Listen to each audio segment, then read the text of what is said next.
జీవితంలో ఏవేవో ప్రాబ్లమ్స్ వస్తుంటాయి. వాటి గురించి ఆలోచిస్తూ మీరు డల్ అయిపోతారు. మీ చుట్టూ ఉన్నాళ్ళు ఏంటి అలా ఉన్నావు, ఏదైనా ప్రాబ్లమ్స్ ఉంటే మాకు చెప్పొచ్చు కదా అంటారు. దయచేసి చెప్పకండి. ఎందుకంటే అందరూ మన ప్రాబ్లమ్స్ని అర్థం చేసుకోలేరు. వాళ్ళు అడిగేది ఎంపతితో కాదు, క్యూరియాసిటీతో అడుగుతారు. మీ జీవితంలో ఏం జరుగుతున్నాయో వాళ్ళు తెలుసుకోవాలి.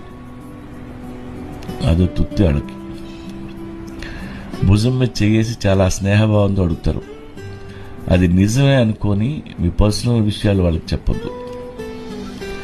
మొత్తం అంతా విని మిమ్మల్ని అర్థం చేసుకోవడం మానేసి పైగా అపార్థం చేసుకుంటారు.